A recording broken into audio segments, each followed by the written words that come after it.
Good morning, everybody. Well, good morning for me and good evening for you, or good afternoon, or wherever you are in the world. Welcome to this webinar on how to move to New Zealand if you're a health professional. My name is Scott Matheson. I'm from Working In. We've been helping people like yourself move to our beautiful country for over 20 years. And coming out of COVID and the borders starting to open, this is just a really, really exciting time. New Zealand is desperate for health workers. So there probably couldn't be a better time in history to move to New Zealand in terms of all the immigration requirements. So welcome to this webinar, and we hope you get all the information that you need to start your journey over the next 40 minutes or so. So I've got some great panelists on. So I'll get straight into that now and introduce you to Joe Bradshaw, who's our International Health Recruitment Manager. Joe.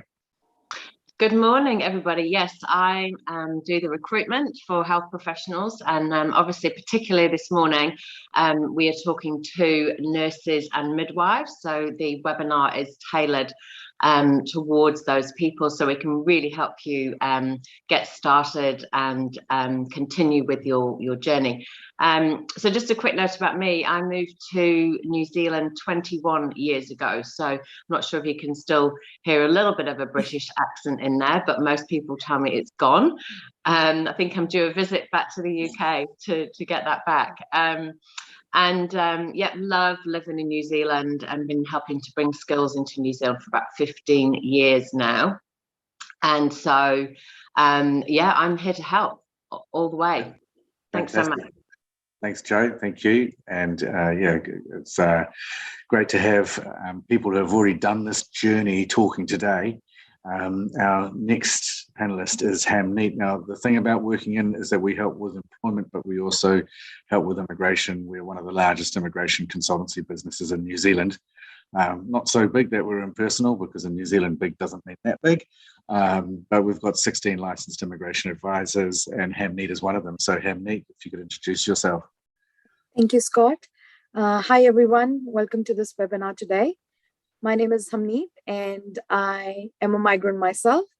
I came to New Zealand almost 10 years ago, and I've been practicing my full license since 2015. It's great to have you all. Keep asking questions. We are here to guide you, and it's a beautiful country. I've been staying here for 10 years. I'm absolutely in love with the country and calling on my friends and family every now and then now. Thank you, Hamneet. Yes, that's right. I mean, New Zealand is a very, very rich and diverse country. I'm a New Zealander. I founded Working In with my partner over 20 years ago. She was or is a Brit, and we decided that there was nothing really that was teed up to help people find information or find jobs when they wanted to move to New Zealand. So we created Working In. And over the years, we literally have helped thousands of people move down here, and we still love doing it. And after COVID, it's probably the busiest we've ever seen, but also there's more complexity because there's massive changes around immigration. So let's just get into what we're going to be talking about today. The first thing that we'll really cover off is, I've introduced the speakers already, so we'll meet the speakers, then we'll just look at the healthcare industry and what's actually happening in the industry.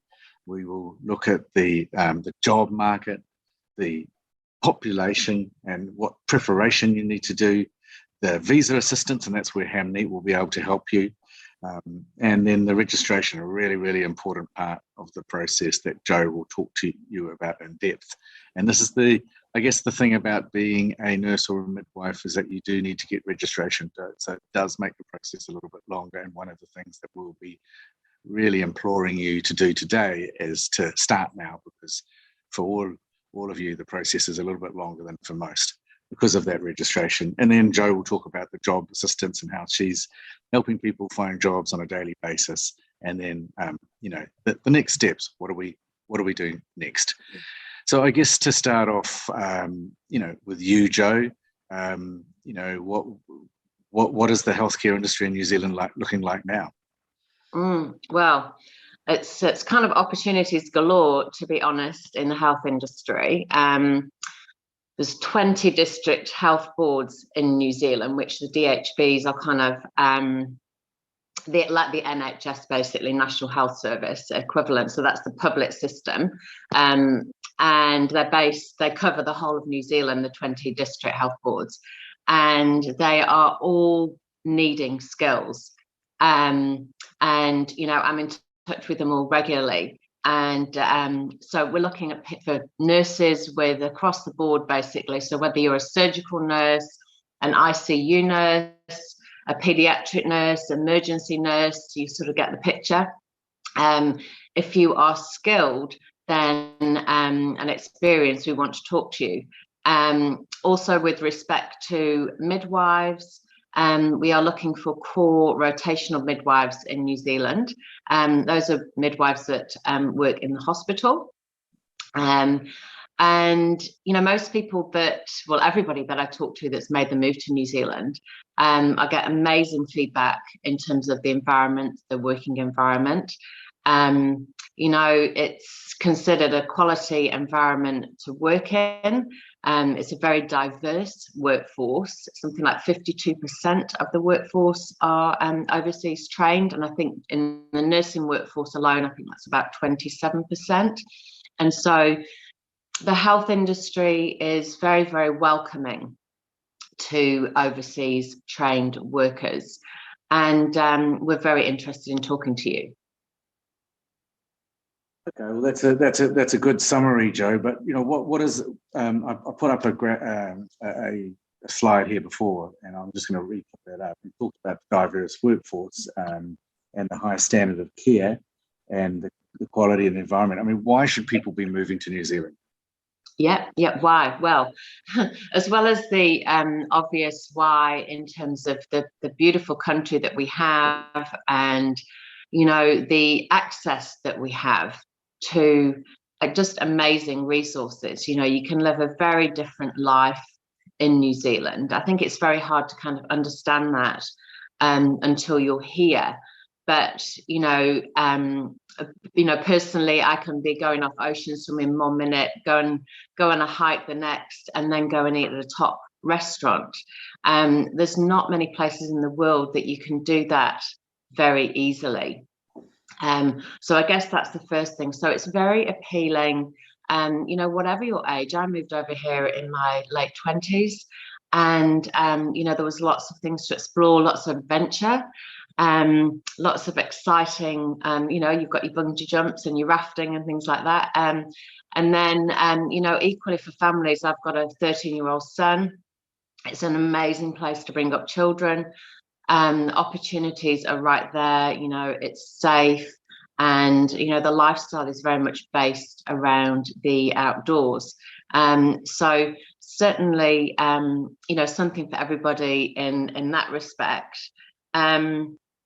In terms of actually working, you know, the feedback I get is, even though it's still busy, of course it's still busy, it's not busy to the extent that it might be, say, for example, in the UK. And so, you know, one of the comments that I recall was one of the nurses that I helped that now works in the emergency department over here was saying that she was being told to go and get herself a cup of tea and take her break.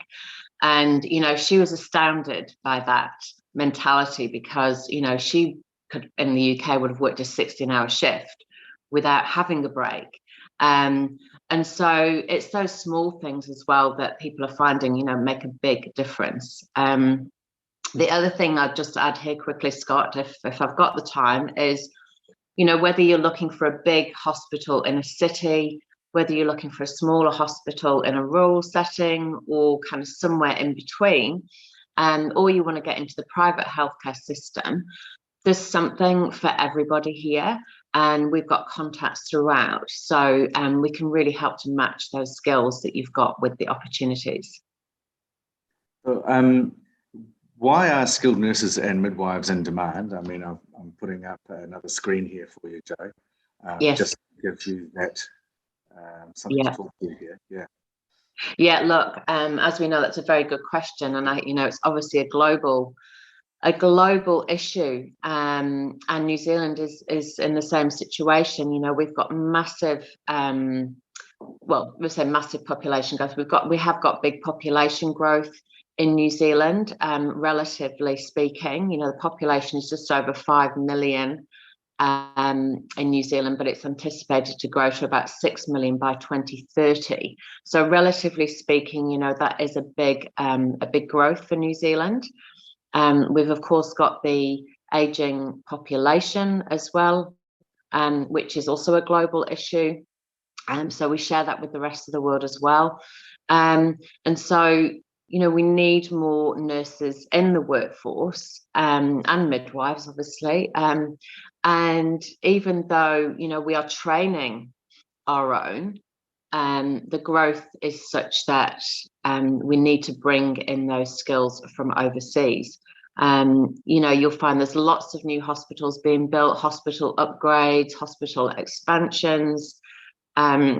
I think on the slide that Scott's got up, that Scott's put up there, that you'll see, we've got a number on registered nurses, including mental health nurses, needed by 2030. So that's 25,000. So, you know, we're doing our bit to help skill people that want to move to get here as seamlessly as possible into the right job and the right experience. Okay.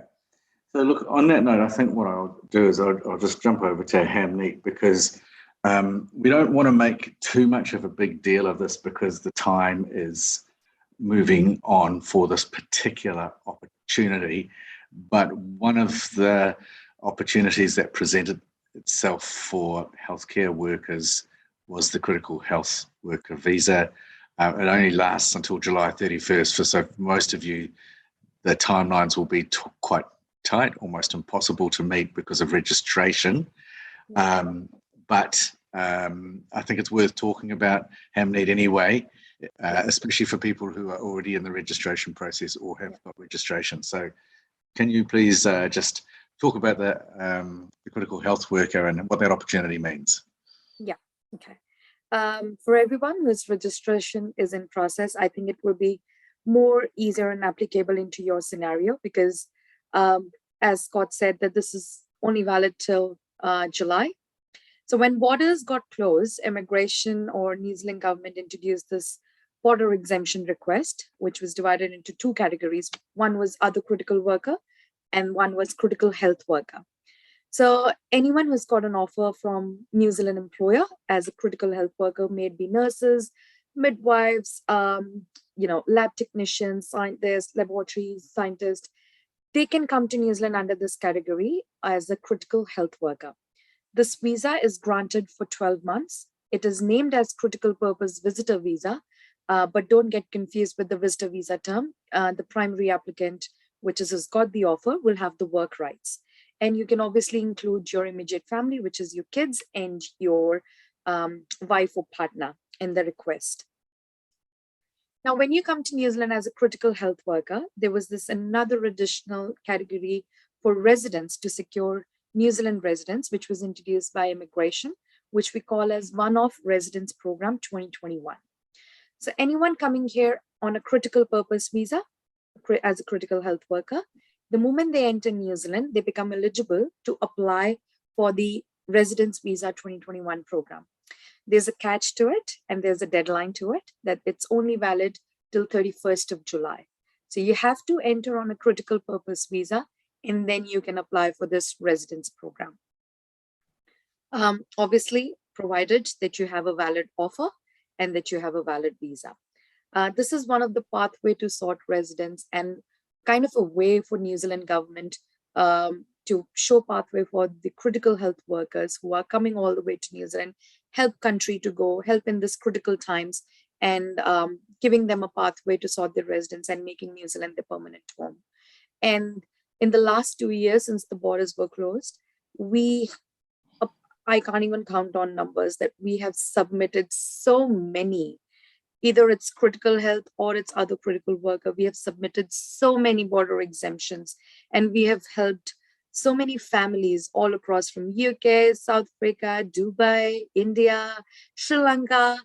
We have helped all across the people to come here through our recruitment and immigration services and settle the families here and making New Zealand their home. Thank you, Hamneet. Yeah, so look, just to I guess, qualified that the residency visa is a one-off. It was introduced by our government as a COVID response. Most of the people that would be applicable for that are actually onshore, but there is this specific category for health workers. But you have to be in New Zealand by the 31st of July. So as I said before, most of you won't qualify. But for those that you do, then, or you've already done your registration, like contact us today or immediately. The time is so short, but it's actually worth going for this. It makes things very, very simple. It's such a really interesting one-off opportunity that a lot of people have taken advantage of. So we're not going to talk anymore about the RV21, the residency visa 21. It is this one-off. Now, for everybody else, I think it would be quite helpful, Hamid, if you just basically ran through the process of what happens once Joe has, got somebody a job and, got their registration. What is the visa process? Because that is a sticking point for everybody. Absolutely. So this was the one that I discussed was one-off, and it is applicable to, I think, only those whose registration is in process or nearly they are at the verge. So for others, it doesn't mean that you guys don't have any other options. There's obviously a million other options to bring you guys here. Immigration has introduced this new work visa category, which will be coming on live from 4th of July. So anyone holding a accredited employer work visa can come to New Zealand even at the stage 4 border opening. So under stage 4 border opening, as New Zealand is opening their borders at stage wise, so anyone holding this particular kind of a work visa can enter New Zealand, and they can include the family as well. With a accredited employer work visa, the primary requirement is you need to have a job offer from an accredited employer. Obviously, Joe and her team is quite amazing in sorting that. So if you're keen, contact us. As initially Scott said, we are a team of 16 advisors. So 16 advisors, which are superbly experienced and skilled. They will guide you through the visa process. They will help you with how to put the application together from the very beginning. So the moment you contact our recruitment team, Joe, so we will start with the visa process as well, so that it goes simultaneously and you don't have to face any last minute hurdles or hustles, or any further delays. As I said, from 4th of July, the portal will be open to apply for a accredited employer work visa. Primary requirement would be to sort the New Zealand employment with an accredited employer.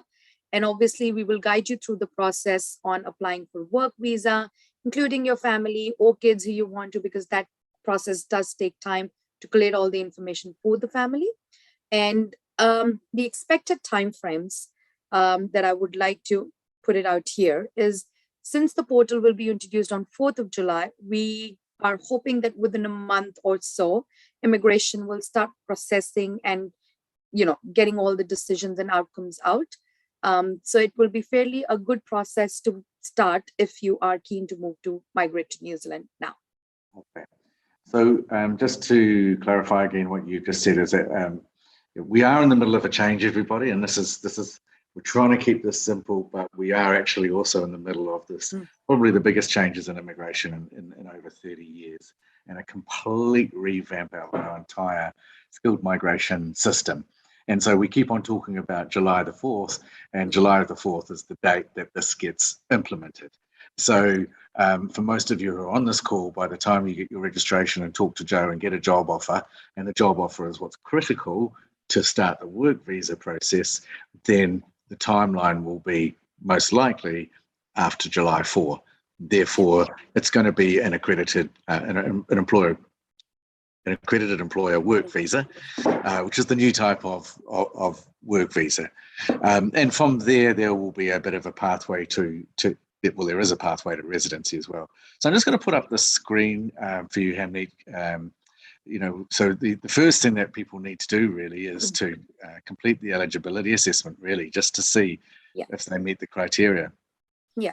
So eligibility assessment is quite important, not only for us to guide you and give you a very accurate immigration advice, and also for the applicant to have a full pathway.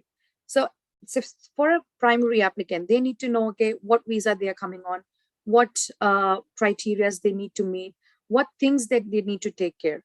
Some may have health or character concerns. We can guide them, okay, where will be that one little hurdle which we can cross on? What should be the expectations on timeframes? And how that will lead to their permanent residence process to New Zealand. So I think that consultation is very important. That is prepared by licensed immigration advisor, because they are the only liable and the licensed person who can give you immigration advice. So that extensive report is prepared by them, and obviously which is followed by the consultation. After the report is sent, we have fixed one call with you guys, and we discuss that report point by point and clear all your doubts. And that's how we proceed further with the visa process as noted in the report. So I think we've got a link up there where people can actually complete that free form, haven't we, Joe? And that kind of the kickstart of the process. We've talked about it as being, look, you know, a lot of people talk about moving to New Zealand and they spend a lot of time online and they look at chats and they look at experiences. But where do we start? You know, where do you actually start?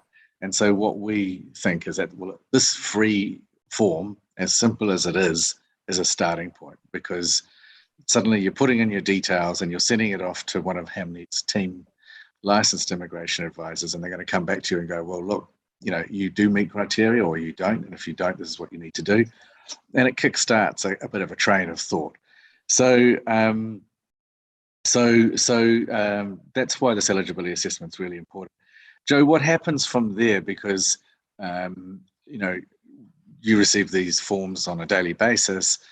What is the process so that people understand, you know, how we take them through a very linear process, but in a complex environment?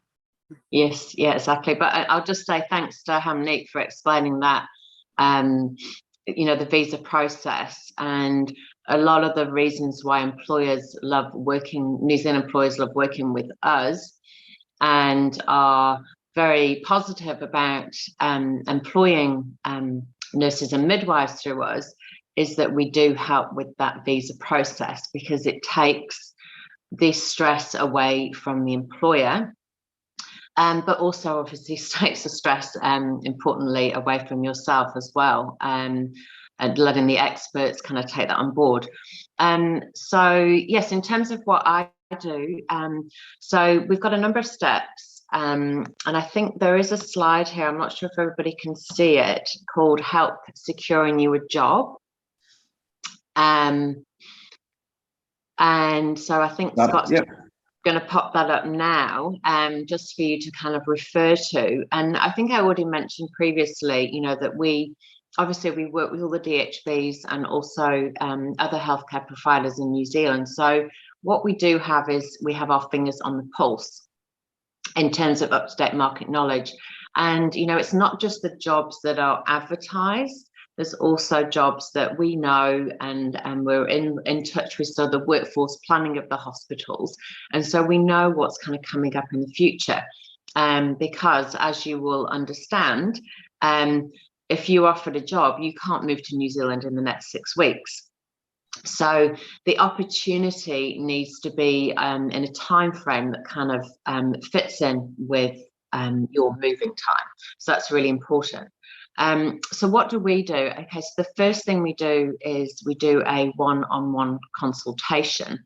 Now, before that, we do have a form that's been posted in the chat, which is an assessment form for recruitment, and that we asked you to complete. And so then we'll do a one-on-one consultation, and so that we've got some information that we can base that discussion on. And depending on your current situation as to where you are in that journey of moving, you know, have you just started? Have you already got your registration? Have you got no idea? You know, where are you at? Are you wanting to look for a job? Then depending on that, we'll put together a personalised action plan for you. And then we'll give you full advice on your guidance, on support with your registration. And then because then we've got an understanding of you, your family situation, where you want to live, what your time frame is for moving, we'll start to put together a profile for you that we can then match with employers in New Zealand. We then support you the whole way through in terms of scheduling interviews, continuing to support you with getting your registration, managing the job offer, negotiating relocation assistance. So you can see it's a full kind of wraparound service right from the start, and even right through to when you land in New Zealand and start your job. I'm still in touch with lots of candidates that are already here and very settled already in New Zealand. So thanks, Joe. And what about the registration? And the reason I mentioned that is that someone in the chat has actually said that the critical care, work visa, the one-off residency sounds appealing, but I've still got to get my registration done.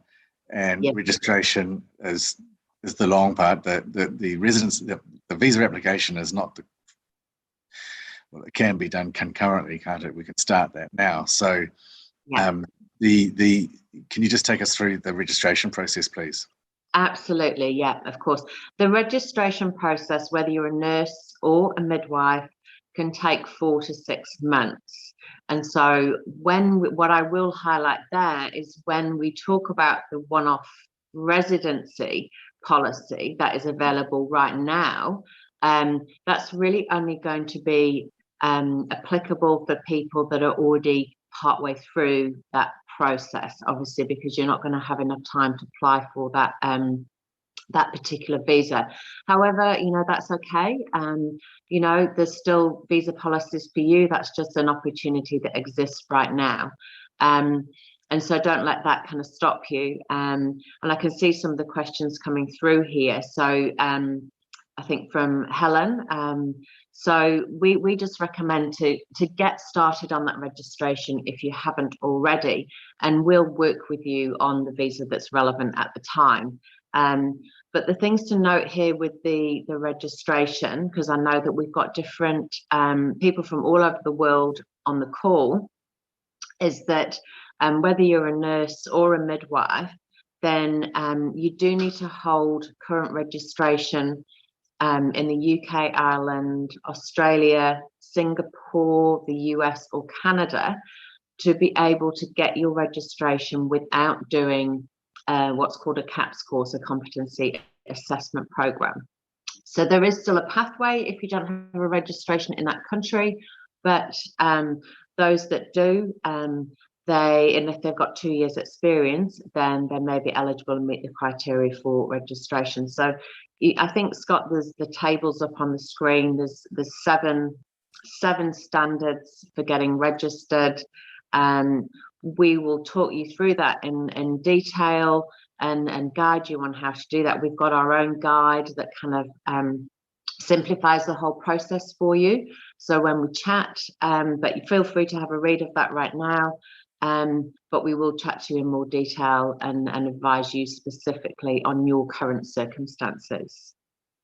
Okay, fantastic. So, 4 to 6 months is a long time, Joe. It feels a little bit, wow, that's a long time. But I think the reality, Hamneet, as I said before, is if you're starting both processes at the same time, most people, if you're contacting Jo, she'll give you a very good indication of whether you're going to be able to obtain your nursing registration, because the criteria are quite black and white.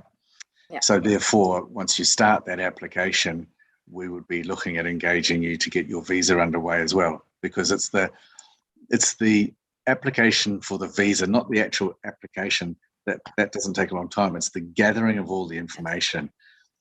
So Hamneet, can you kind of give some ideas to people of what they can start looking at now for their visa application, such as qualifications and work history and all these sort of things that you need that take time? Yeah. Out of my experience, work experience letters do take a lot of time, because some do not have agreement or offer letters in record. They don't have leave certificate in record, so they have to get in touch with their old employers. So that process does take a lot of time. Obviously, anyone who's keen to move and they want to start the process, I would highly suggest to contact and get the process started now, because even the registration takes its own pace. Even the visa application gathering information take its own pace as well. So especially when it includes your family, or if there is any health or character concern, which we will identify during our assessment, which will help you and will guide you through, okay, what needs to be done now. Any health concern obviously will take a couple of months to rectify it and get on to that where you meet the health standards for immigration. Any character concern, we will guide you, okay, what should be the expectation, what information we need to gather beforehand. Can I just pause you there? That sounds very ominous. Can you explain what you mean by character? Because it's quite a unique thing for New Zealand. Yeah. Character, any drink driving offense, anything which is recorded under your name, drink driving, traffic offense, assault, all that sort of things, which is recorded under your character. It's kind of very big deal in New Zealand. I'm assuming that it's a very big deal in other countries as well. So that's why the immigration standards, New Zealand standards, are very high and extensive when it comes to health and character. So even a small little concern, probably for you it would be small, but for immigration it is kind of a big deal, because you would not meet the instructions, you would not meet the requirements. That's why we as an experienced advisors will guide you through that. Okay, how do we meet those instructions? What needs to be done? What should be the expectation? What are the timeframes if there is any hiccups in the process? That's why I encourage all my clients. If you think that New Zealand is a place for you to migrate, we can get the process started now. We can identify those little bits and bits which we can mitigate those concerns over the process of time. Yep, 100%. So again, just to reiterate what Hamneet's been saying there is, we don't know. Everybody's unique. Everybody has their own story. Everybody has their own history. Everybody has their own qualifications, their own work history. It's really important that we get as much of that up front as we possibly can, so that we know, once your registration has been approved, that we can lodge immediately, but also critically for the employer. And so, Joe, one of the things that Joe will talk to you about is actually what happens when you get in front of the employers. There's lots of, questions around what sort of jobs are available. And but the critical thing is that what almost all our clients want is, one, are you eligible to immigrate? Because there's no points in, with full respect, there's no points in talking to people who don't meet the criteria. So that's why we're really encouraging you to do that free assessment. And then secondly, have you got the registration? And those are the two critical things that that the employers want to see. So Joe, do you have anything to add to that? Yeah, look, in terms of, I suppose, from the registration point of view, there's two steps to the registration, and I talk to nursing here because the midwifery one is a little bit different. There's just one main step. But if you've submitted your all your documentation and it's been verified, then at that point I can start the job search, because that is already showing your commitment to the process. So that's really important. But the other thing is, that whole preparation is really key. I will be interviewing you, or having an informal interview with you, to understand more about you, so that I can put your best foot forward when you go for the job. And when you actually get the interview, I want to be able to put you forward and say, they've started their registration, they roughly want to be in New Zealand by October 2022. They're coming with their family. We've got an up-to-date CV here. You've got a bit of an idea of where you might want to live. And so you can show then, when you do get an interview with an employer, that you are committed to moving and you understand the process. And that way, the employer is certainly going to be more engaged with you. So this is why it's really important to get ready, and what I call get job ready. And that includes knowing that you can get the visa, getting started with your registration, and having a bit of a plan yourself on the actual move. That puts you in a much better position for us to be able to put you forward for a job and secure one for you successfully. You're on mute. Sorry, I was on mute there, team. So we're coming up to 40 minutes past the hour, and we're aware that people want to get on with their evenings. So look, just what are the next steps from your perspective, Joe? Just quickly while we wrap up. Yeah, look, the next steps is to complete the submission form. And so that's the recruitment submission form where we can assess your full situation. If you also want to complete the free visa eligibility form, you're very welcome. We can run those processes concurrently. So there's no problem with doing that. You can see the form that's just been popped up here in the chat. It says, please complete the assessment form, and there's a link there. However, we will also follow up with an email to everybody. The links will be in the email, and so everybody will have it there in front of them. Fantastic. And Hamneet, any last words of wisdom? If you've dreamt of it, just let's start doing it. I think it's never too late. Let's just do this. It's a beautiful country. And I think I forgot mentioning this when we were talking about why New Zealand. For me, it's just super safe country for me. That's what I would like to portray, that it's so safe that even at 2 a.m. me and my husband go and have a walk at the beach. So it's beautiful. It's amazing. You want to have rural or countryside life. You want to have city life. It gives you all taste of life. So New Zealand it is. That's great. You're more passionate than a lot of New Zealanders, Hamneet. It's fantastic. That's really good to see. I love it. So, look, I hope that's been useful. I mean, with only 40 minutes, we really just wanted to give you a flavour and a plan of the next step. There's multiple steps in this process, but if you take the first one, you're on a journey which could be life-changing. And like Joe and Hamneet, who grew up in different countries to New Zealand, they're now down here, settled, living a new life and loving it, and now helping other people do exactly what they did. So we hope to see you down here. We hope to get your inquiries and give you the kind of the free advice, the initial free advice at least, as to whether you can move or not, and then go from there. So we hope you enjoy the rest of your evening, and it's good morning and good evening and good afternoon from us. Bye-bye.